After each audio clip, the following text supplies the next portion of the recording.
विधानसभा ticket का formula बदला। नमस्कार, आप देख रहे हैं दिव्य हिमाचल टीवी और मैं हूं आपके साथ पल्लवी शर्मा। मैं आपके सामने हाजिर हूं हिमाचल आज का मुद्दा लेकर। आने वाले विधानसभा चुनाव में किसे टिकट मिलेगा, किसे नहीं, इसके लिए कांग्रेस हाईकमान ने अभी से तैयारियां शुरू कर दी हैं। गत 2 वर्षों की भांति इस बार टिकट मिलना इतना आसान नहीं है। इसके पीछे सबसे बड़ा कारण ये है कि कांग्रेस हाईकमान में किसी भी तरह का कोटा अब टिकट के लिए खत्म कर दिया गया है। कांग्रेस इस बार एक स्वतंत्र एजेंसी के माध्यम से सर्वे करवा रही है। इसी सर्वे के आधार पर ही तय किया जाएगा कि कौन व्यक्ति टिकट का पात्र है, क्योंकि टिकट की पात्रता उसकी जीतने की क्षमता पर निर्भर करेगी। इसी रणनीति पर भाजपा भी तैयारी कर चुकी है। आने वाले दिनों में जब इलेक्शन होगा तो कई नए चेहरे सामने आ सकते हैं। इन्हें टिकट देगी कांग्रेस। जी औकार जी, इलेक्शन का जब वक्त आता है तो सबसे बड़ी क्यूरियोसिटी पहले यही रहती है, रिजल्ट के दूसरे नंबर पे आप कह लीजिए, रिजल्ट तो बात की बात है, कौन सी पार्टी किसे टिकट देने जा रही है। हम आज बताएंगे अपने दर्शकों को कि कांग्रेस किसे टिकट देने वाली है। जी हाँ, आप जरा ध्यान से सुनिएगा। अवकार जी, कसर तो न भाजपा छोड़ रही है ना कांग्रेस छोड़ रही है कोई इलेक्शन जीतने के लिए। भाजपा का इरादा है मिशन रिपीट का, और कांग्रेस चाहती है कि गद्दी फिर से कांग्रेस के पास लौट आए 5 साल बाद है। अगर हम कांग्रेस की बात करें तो एक नया फॉर्मूला तय हो गया है, और फॉर्मूला कुछ ऐसा है कि सुनने वालों को भी बढ़िया लगेगा और दर्शकों को और बाकी सियासी हस्तियां हैं उनको तो लगेगा ही, हम ऐसा मानते हैं। अच्छा ओंकार जी, इसमें ये जो फॉर्मूला तय किया गया है, इसमें यह भी कहा गया है साथ में कि इसमें कोई ढील नहीं दी जाएगी। क्या फॉर्मूला है ओंकार जी, जरा और इसके क्या पहलू क्या है आप बताइएगा सर। जी अनिल जी, आपने बिल्कुल सही कहा कि कांग्रेस जो है वो इस बार कोई भी कसर छोड़ना नहीं चाहती है और अभी से वो जंगे मैदान में उतर आई है। तो पता ये चला है कि कांग्रेस अपने उन चेहरों को अभी से मैदान में उतारना शुरू कर दिया है जिनको टिकट जो है वो लगभग मिलना तय है। और दूसरा जो आप फार्मूले की बात कर रहे हैं, तो फार्मूला यही है कि इस बार जो है सबसे बड़ी बात समझने की यह है कि पहले कांग्रेस जो है एक कोटे के आधार पे भी टिकट बांटा करती थी। तो इस बार कांग्रेस ने ये कोटा वोटा जो है ये सारा सिस्टम बंद कर दिया है। कोटे के आधार पर किसी को भी टिकट नहीं मिलेगा। विनेबिलिटी यानी जीतने की क्षमता वाले को ही टिकट दिया जाएगा। और वो क्षमता कैसे वो उनको कांग्रेस की हाईकमान को पता चलेगा, वो चलेगा सर्वे के जरिए, और सर्वे के आधार पर ही इस बार जो है सारे के सारे टिकट अनिल जी दिए जा रहे हैं। क्या बात है। देखिए ओंकार जी ने जो बताया ये बड़ी इंटरेस्टिंग बात है, समझने की चीज़ है। सर्वे की बात कही ओंकार जी ने, सर्वे भाजपा में भी होता है ओंकार जी, है ना, उसके बाद पे ही टिकट डिसाइड होते हैं। हालांकि जो जिसमें इस सर्वे में भाजपा की अगर हम बात करें, जिनकी लॉटरी नहीं लग पाती है वो दबी जुबान में आलोचना करते हैं, या जिनको शक होता है थोड़ा सा तो वो ये देखते हैं कि मेरा क्या होगा, क्या सर्वे सही है। लेकिन कोई भी पार्टी अगर सर्वे कर रही है ईमानदारी से, तो जाहिर है वो ईमानदारी से इसलिए करना चाहेगी क्योंकि उसको सत्ता में आना है। यही है ओंकार जी। तो कांग्रेस ने भी ये डिसाइड किया। सबसे पहले हम ये बता दें कि जैसे ओंकार जी ने कहा कि एक सर्वे करवाया जाएगा, किससे, कौन करेगा सर्वे, एक इंडिपेंडेंट एजेंसी है। जी हाँ, उसको शायद ये इतना तो कहा ही जाएगा ओंकार जी कि अगर पार्टी जीतना चाहती है कि आप दूध का दूध और पानी का पानी करेंगे और हमें वो नाम बताएंगे। सर्वे का मतलब यही है कि जनता किसे चाहती है सबसे ज्यादा। ये हर विधानसभा क्षेत्र में कांग्रेस का इरादा है करने का। दूसरी आपने बात कही कोटा की। कोटा जैसे देखिए, एक तो कांग्रेस का कोटा हो गया मेन कांग्रेस पार्टी, कांग्रेस सेवा दल, महिला कांग्रेस, युवा कांग्रेस, या बाकी संगठन जो हैं, इनका भी अतीत में ऐसा रहता है कि आपने कांग्रेस सेवा दल से किसे टिकट दिया। जैसे कि बड़सर के एमएलए हैं इंद्रदत्त लखनपाल, वो संयोजक थे, उन्होंने सेवा दल को रिवाइव किया था, तो शायद वो उस कोटे से आए थे। कई महिला कांग्रेस का भी होता है, यूथ कांग्रेस, ऐसे ही ओंकार जी टिकट आपका यही कहना है ना जी। तो चलिए, और इसमें ओंकार जी ये भी कहा गया है कि कोई सिफारिश चलेगी नहीं। बिल्कुल बिल्कुल, है ना जी, ऐसा है। तो इसमें आप क्या देखते हैं, ये कांग्रेस को की स्ट्रेंथ को बढ़ाएगा क्या? जी बिल्कुल बिल्कुल, इससे कांग्रेस की बिल्कुल स्ट्रेंथ बढ़ेगी और इसमें अनुशासन भी अनिल जी आएगा।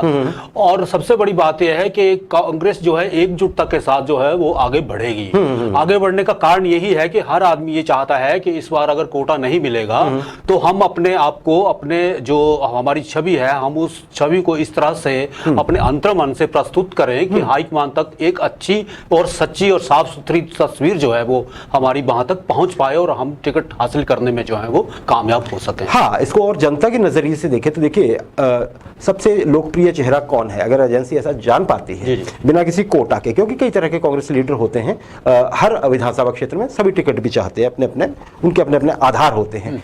लेकिन अगर ऐसी एजेंसी जिससे सर्वे करवाया जाता है, अगर वो ऐसे चेहरा चुन लेती है जो सबसे ज्यादा लोगों को पसंद है, तो लोगों को उत्साह तो वैसे ही रहेगा ना ओंकार जी। वही भाजपा करती आई है, तो अब देखते हैं इसका असर कैसा होगा। अच्छा, एक दूसरी चीज है, मेरा अगला प्रश्न है ओंकार जी आपसे, ये तो चलिए मैंने प्रश्न पे आपसे ऐसे ही क्वेरी कर ली थी। मेरा प्रश्न है आपसे अगला कि अग्निपथ योजना जो है, क्या अग्निपथ है जो फौज में अब युवाओं को अग्निवीर के तौर पे भर्ती किया जाएगा, जिनमें से 75% को 4 साल बाद भेज दिया जाएगा, 25% को रिटेन कर लिया जाएगा। तो ओंकार जी, ऐसा लग रहा है कि कांग्रेस इस मुद्दे को चुनावी मुद्दा बनाना चाह रही है, छोड़ना नहीं चाह रही है बिल्कुल भी।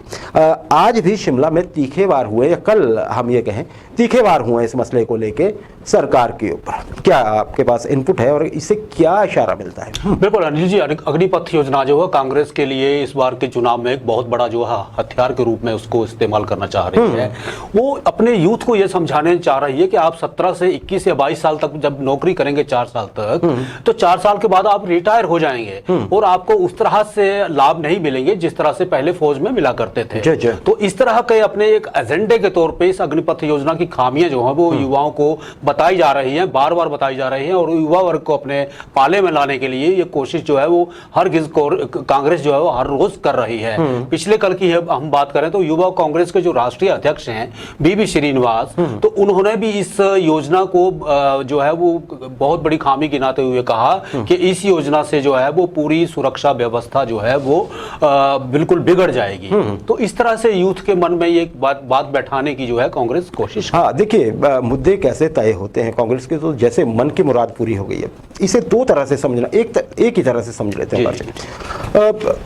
हिमाचल के काफ़ी युवा, हम अधिकतर तो नहीं कहेंगे लेकिन बहुत से युवा चाहते हैं कि फौज में जाएं, फौज में कैरियर देखते हैं। अब देखिए वो सुबह शाम दौड़ रहे हैं, एकेडमी ज्वाइन करने लग पड़े। अब तो 4 साल की बात सुन के उनको वो भी मायूस हैं, और मान लीजिए अगर कुछ वो मन भी बनाने लगे तो कांग्रेस इसको जिंदा रखना चाह रही है इस मसले को। इसके देखिए गुण दोष तो बाद में पता चलेंगे। आपने बीबी श्रीनिवास साहब की बात कही, युवा कांग्रेस के अध्यक्ष हैं, वो राष्ट्रीय अध्यक्ष हैं। उन्होंने तो इसको व्यक्तिगत लेवल तक ले गए, उन्होंने अमित शाह साहब के लिए भी एक चुनौती उछाल दी। क्या वो अपने पुत्र को ऐसे भेजना चाहेंगे? बात सही है, लेकिन शायद उनके पुत्र की आयु थोड़ी ज़्यादा होगी उस नज़रिए से। तो पर लग ये रहा है ओंकार जी कि बड़ा भावनात्मक मुद्दा है। बहुत से पूर्व सैनिक हैं हिमाचल में, बहुत से सैनिक हैं और बहुत से ऐसे युवा हैं जो सैनिक बनना चाहते हैं। 4 साल वाली बात है, तो थोड़ा सा आगे पता नहीं अब कैरियर कैसे होगा। सरकार ने तो बोला है कि हम एश्योर करेंगे उनके लिए रोजगार, लेकिन अभी तो फिलहाल वैसा कोई प्लान अभी सामने नहीं आया। तो ये सही है कि कांग्रेस ने इस मुद्दे को ठीक पकड़ा हुआ है, ऐसा एक्सपर्ट मानते हैं, क्योंकि भाजपा यहाँ पर डिफेंसिव नजर आएगी। प्लान है नहीं ओंकार जी अभी तक, घोषणा तो हो गई है, लेकिन प्लान के अभाव में लोगों को संतुष्ट कैसे कर पाती है भाजपा, ये देखना बहुत रोचक रहने वाला है इस बार। अगला प्रश्न ओंकार जी मेरा आपसे, कांग्रेस ने चुनावों से पहले कई तरह की कमेटीज बनाई है। जी बिल्कुल, है ना जी, जैसे आप ये कहिए चुनाव प्रचार समिति है या कोई और तरह की समिति है। इसमें एक है प्रचार और प्रकाशन समिति। बिल्कुल। इसके अध्यक्ष हैं पूर्व मंत्री सुधीर शर्मा। उन्होंने एक नए आदेश निकाले ओंकार जी, जिनकी बहुत चर्चा है और उस पर बहुत से सवाल भी खड़े हो रहे हैं कि ये हुआ क्या। उन्होंने जो कहा है वो ये कि कांग्रेस के नेता मनमर्जी से प्रचार नहीं कर पाएंगे, खासकर व्यक्तिगत प्रचार। उन्होंने क्या कहा है ओंकार जी, और ये क्यों कहा, ये भी जरा बताइएगा।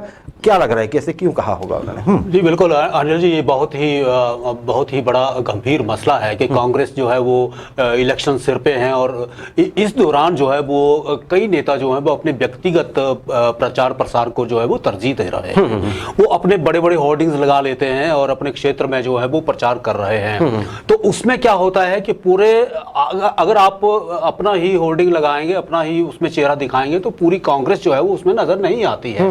कांग्रेस जो है वो कटी नजर आती है, गुटों में बंटी हुई नजर आती है। तो जब प्रसार और प्रकाशन समिति के जो अध्यक्ष हैं सुधीर शर्मा जी, उनके जब ध्यान में ये मामला आया है तो उन्होंने इस बात पे बड़ा कड़ा संज्ञान लिया और उन्होंने एक आदेश पारित कर दिया है कि आइंदा कोई भी कांग्रेस का जो नेता है वो अपने प्रचार प्रसार या किसी भी होर्डिंग्स को बनाने से पहले वो उसकी अप्रूवल लेगा। वो अप्रूवल लेने के बाद ही उस होर्डिंग्स को जो है वो पास किया जाएगा, उसके बाद ही उसको जो है कहीं भी इंस्टॉल करने की इजाजत दी जाएगी। इसके पीछे मंतव्य यही है कि हम पूरी कांग्रेस को एकजुटता के साथ आगे ले जाना चाहते हैं और संदेश भी उसी तरह जो है जनता के बीच में पहुंचना चाहिए। हाँ देखिए, एथिकली देखा जाए तो बात बिल्कुल सही है, लेकिन ये बताया जाता है कि कुछ दिन पहले कोई कार्यक्रम भी हुआ है, कोई घटनाक्रम भी हुआ है धर्मशाला में, जिसके बाद शायद सुधीर शर्मा को ये निर्णय लेना पड़ा है। ओंकार जी, ठीक कहा आपने बिल्कुल। अगर पार्टी के नज़रिए से देखें तो आइडली ऐसा ही होना चाहिए। जब कैंडिडेट को डिक्लेयर हो जाएगा तो शायद वो कर ही सकता है, तब तो पार्टी भी अलाउ करेगी।